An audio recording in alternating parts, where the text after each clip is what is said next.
Hello everyone, welcome back to my YouTube channel. आज इस video में हम क्या डिस्कस करने वाले हैं, जो हमारा सेकंड पार्ट है कोरियन का, यानी कि कोरियन के क्वेश्चन पेपर का, जामिया का जो बीए ऑनर्स का कोरियन का क्वेश्चन पेपर है 2019 का, हम वो क्वेश्चन पेपर डिस्कस कर रहे हैं।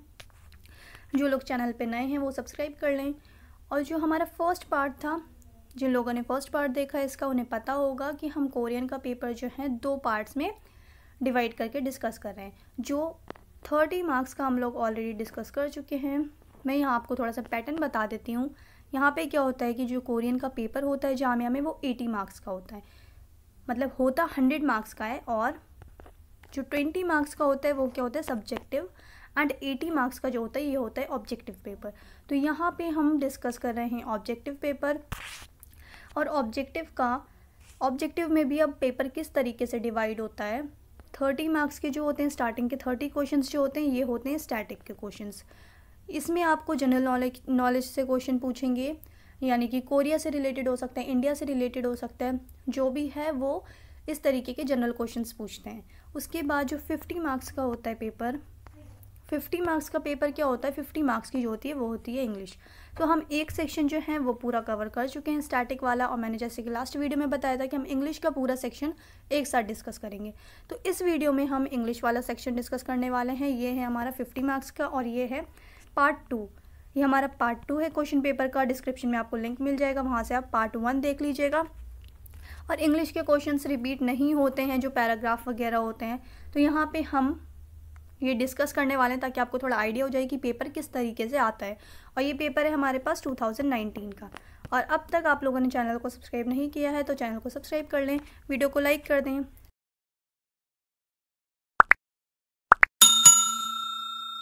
यहाँ पे जो हमारा 31 क्वेश्चन है ये क्या है, इस वीडियो का ये हमारा फर्स्ट क्वेश्चन है, तो हम डिस्कस करते हैं इसे।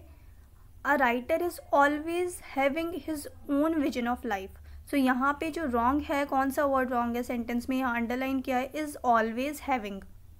सो यहाँ पे जो राइट आएगा इसमें से ऑप्शंस में से वो क्या राइट ऑप्शन है, यहाँ पे आएगा always has. A writer is यहाँ पे इज़ नहीं आएगा, यहाँ पे आएगा अ writer always has his own vision of life. यहाँ पे हैविंग यूज़ नहीं होगा, यहाँ पे हैज़ यूज़ होगा। A writer always has his own vision of life. अब नेक्स्ट क्वेश्चन देखते हैं। We had been almost half way there when the accident occurred. यहाँ पे क्या है, हैड बीन ऑलमोस्ट जो है यहाँ पे अंडरलाइन किया है हैड बीन ऑलमोस्ट को, यानी कि ये गलत है और हमें ये वाला करेक्ट करना है। सो इस यहाँ पे क्या होगा, यहाँ पे हैड बीन ऑलमोस्ट की जगह यूज़ होगा were almost. We were almost half way there when the accident occurred. So were almost आएगा यहाँ पे। The next question is neither my sister nor I am being willing to do that work. So यहाँ पे I am के साथ being use नहीं होता है। सो यहाँ पे सिर्फ जो आएगा वो आएगा I am. Neither my sister nor I am willing to do that work. The next question is she didn't went to the bank. So यहाँ पे डिडंट वेंट जो है ये रॉन्ग है, ठीक है। डिडंट क्या है, डिडंट हमारी सेकेंड फॉर्म है, और वेंट भी क्या है, वेंट भी सेकेंड फॉर्म है। और सेकेंड फॉर्म 2 बार यूज़ नहीं होती है। डिडंट आ गया यानी कि ये सेकेंड फॉर्म है, यहाँ पे सेकेंड फॉर्म आ गया। तो जो हमारे पास वर्ब है वेंट, तो वेंट का यहाँ पे ये सेकेंड फॉर्म है, सेकेंड फॉर्म की जगह फर्स्ट फॉर्म यूज़ होती है।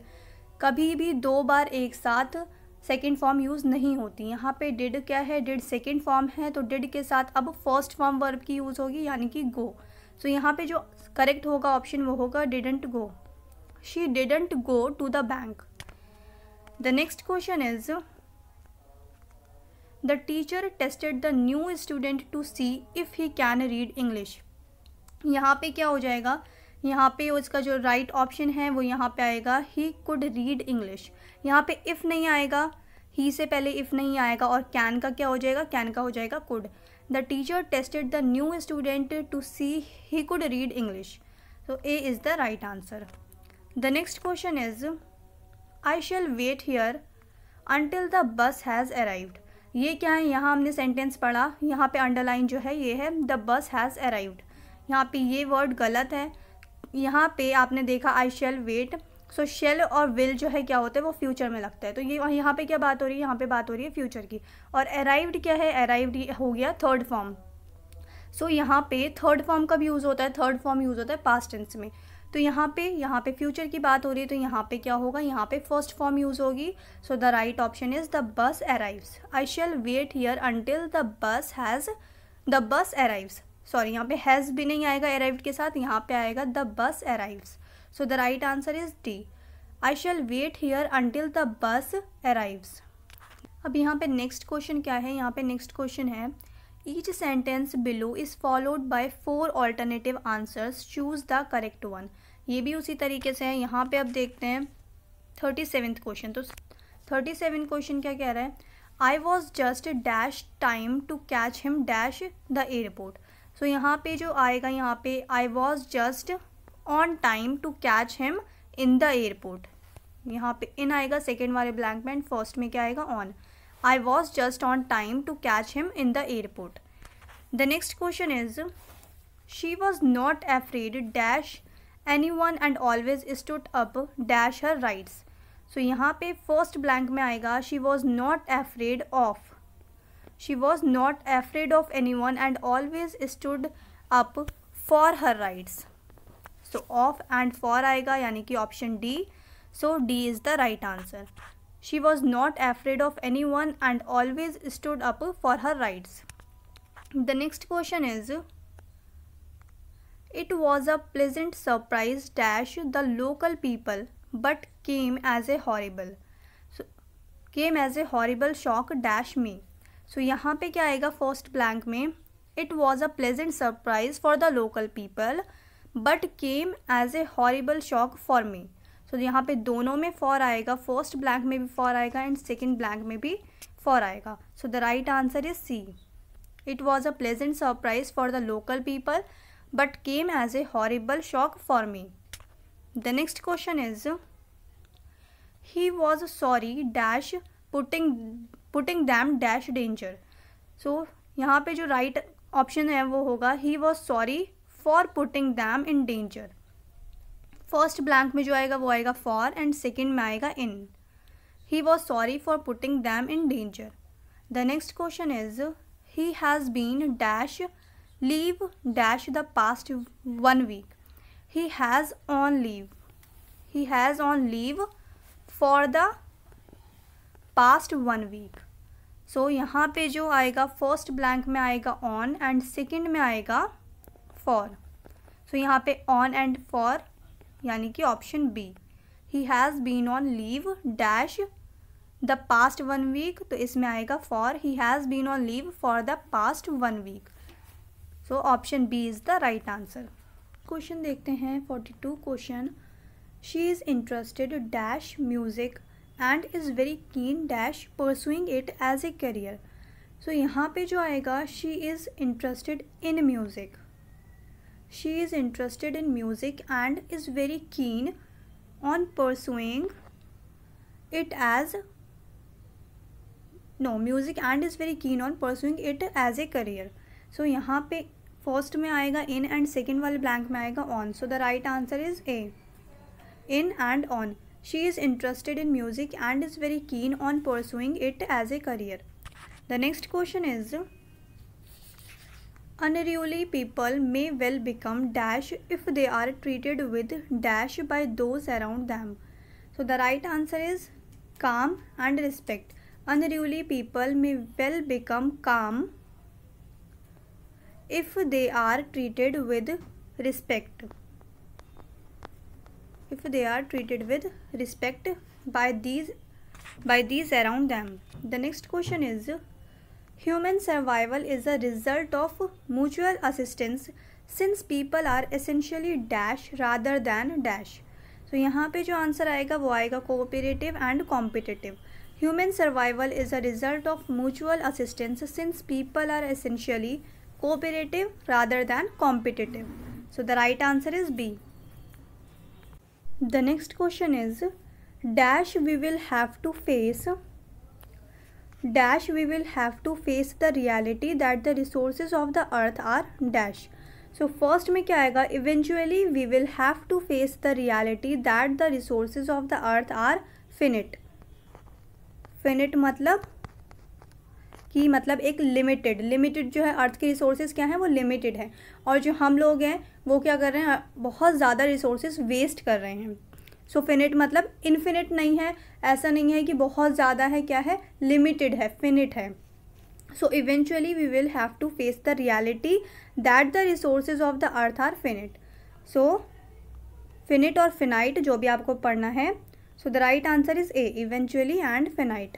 The next question is despite our dash Sunita dash the stranger for directions. तो यहाँ पे आएगा despite our warnings Sunita approached the strangers for directions. The right answer is C, warnings and approached. The next question is can I borrow ₹100 dash you until tomorrow I have to buy a book for college. So यहाँ पे क्या आएगा, यहाँ पे आएगा from. Can I borrow ₹100 from you until tomorrow I have to buy a book for college. So the right answer is B, from. The next question is, there is so little time left until the exams. I think I need to just concentrate my effort dash the most important two that I cannot fail. यहाँ पे क्या आएगा, यहाँ पे आएगा on. There is so little time left until the exams. I think I need to just concentrate my effort on the most important two that I cannot fail. So the right answer is D, on. The next question is, I was never very dash at history at school and now I work in a museum. How ironic. So the right answer is good. I was never very good at history. The next question is, my mother would like to consider herself dash, but I think even she would be shocked if we took her to see that film. So the right answer is broad minded.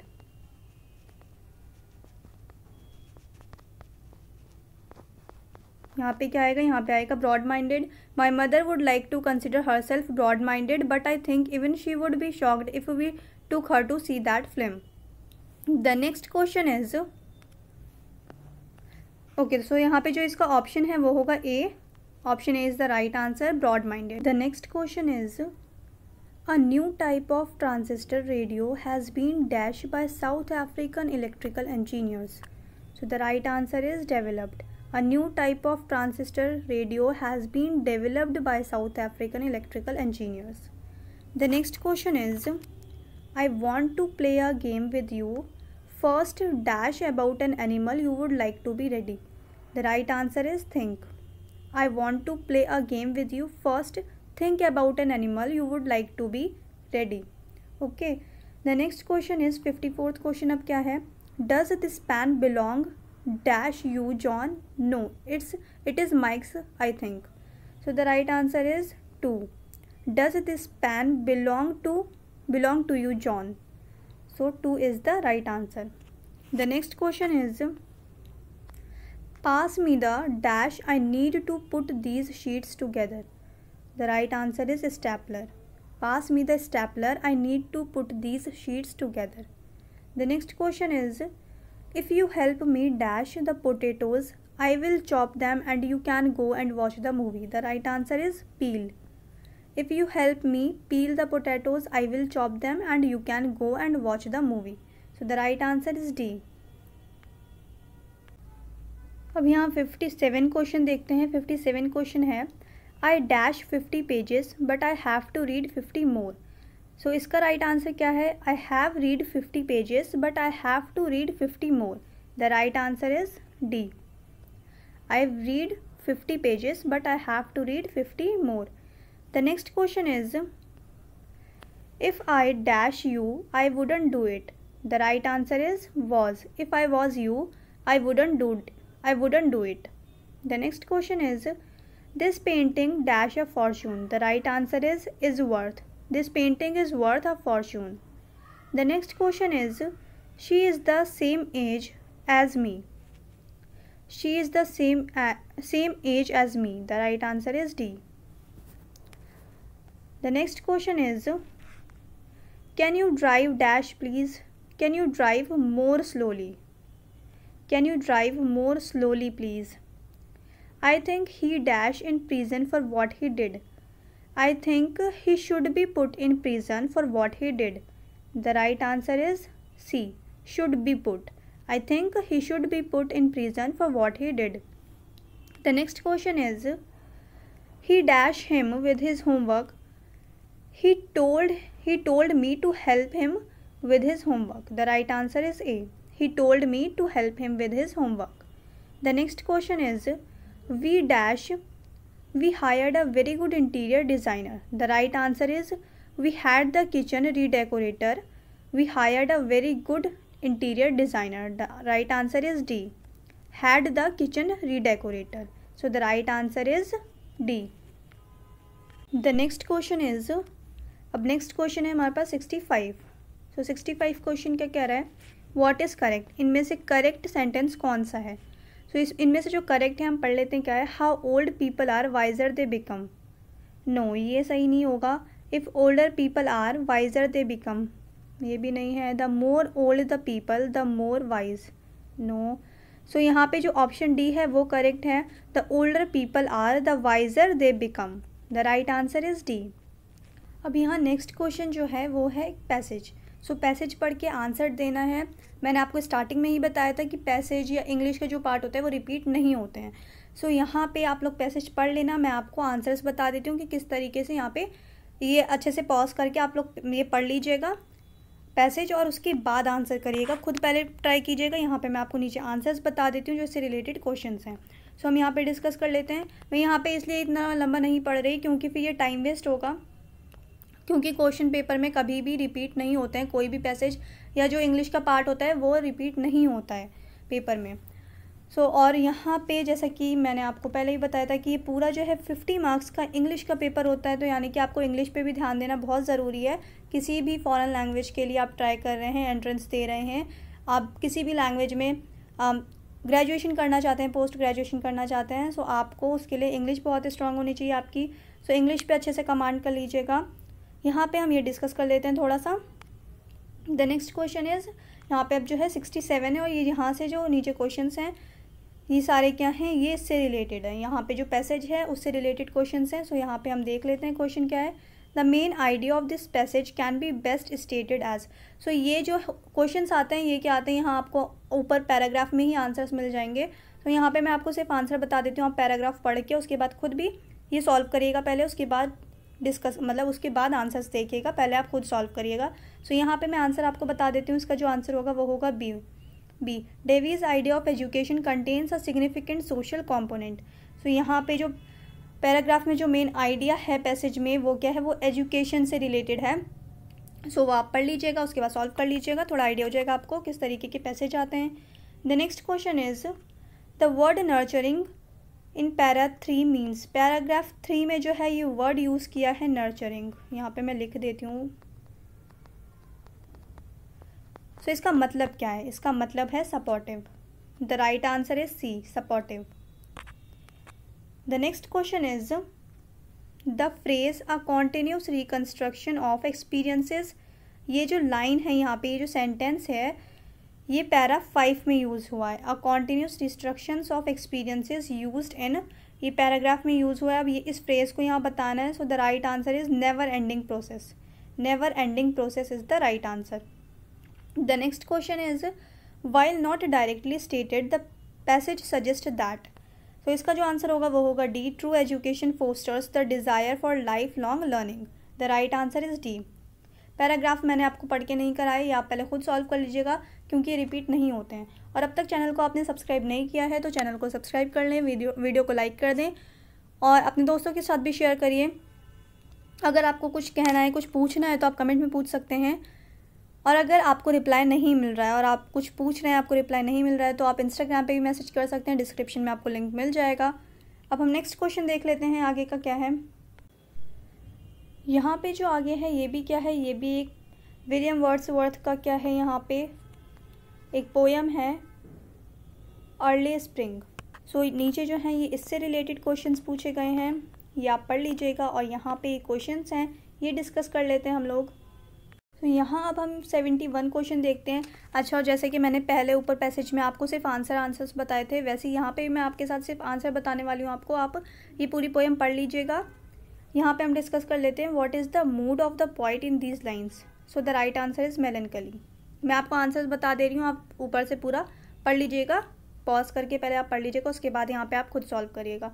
So the right answer is यहाँ पे क्या होगा, मेलनकली। The next question is what seemed a thrill of pleasure. So the right answer is birds hopping and playing. Birds hopping and playing is the right answer. The next question is 73 question है, the poet's mind was filled with pleasant thoughts of nature followed by sad thoughts. The right answer is A. आप poem पढ़ लीजिएगा, poem बहुत अच्छी है, उसके बाद आप ये सॉल्व करिएगा। The right answer is A. The poet's mind was filled with pleasant thoughts of nature followed by sad thoughts. 74th question देखते हैं। The poet was sad because dash. The poet was sad because of the pain man causes one another. B is the right answer. The poet was sad because of the pain man causes one another. The next question is according to the poet nature is dash. According to the poet nature is filled with wonder and joy. The right answer is D, filled with wonder and joy. The next question is the poet found the birds dash. The poet found the birds playful. C is the right answer, playful. The next question is the budding twigs were spreading out their leaves to catch the breeze. The right answer is A. अब next question देखते हैं। 78th question क्या है। 78th question है the poet believes that man's natural state is to be one with nature. The right answer is B, man's natural state is to be one with nature. 78th question क्या है। The poem ends on the note that. The right answer is B, the poem ends on the note that nature remains untouched and blissful while the human world continues to suffer. The right answer is B. The next question is, अब ये हमारा 80 question है, ये last question है। मैंने आपको पहले ही बताया था कि कोरियन के पेपर में कितने क्वेश्चंस होते हैं, 80 क्वेश्चंस होते हैं। और आप लोगों ने अब तक चैनल को सब्सक्राइब नहीं किया है तो चैनल को सब्सक्राइब कर दें और बेल आइकन पे ज़रूर प्रेस करें ताकि आगे की वीडियो आपको टाइम से मिल जाए। जब भी वीडियो अपलोड हो आपके पास नोटिफिकेशन आ जाएगी। सो अब हम देखते हैं यहाँ पे 80 क्वेश्चन, यानी कि लास्ट क्वेश्चन है इस क्वेश्चन पेपर का। The word breezy in the 5th stanza is most similar in meaning to. The right answer is windy. The word breezy in the 5th stanza is most similar meaning to wind or windy. यहाँ पे windy है। The right answer is B. यहाँ पे हमने discuss कर लिए हैं पूरे 80 क्वेश्चन। ये हमारा पार्ट 2 था कोरियन के पेपर का। ये हमारे पास 2019 का क्वेश्चन पेपर था कोरियन का, और हम ऑलरेडी पार्ट A डिस्कस कर चुके हैं। डिस्क्रिप्शन में आपको लिंक मिल जाएगा। अगर आपको कुछ पूछना है तो आप कमेंट सेक्शन में पूछ सकते हैं, और वीडियो अच्छी लगे तो वीडियो को लाइक कर दीजिए, चैनल को सब्सक्राइब कर लीजिए। चैनल को आप लोग सब्सक्राइब नहीं कर रहे हैं, वीडियोस देख रहे हैं पर सब्सक्राइब नहीं कर रहे हैं तो चैनल को सब्सक्राइब कर लें।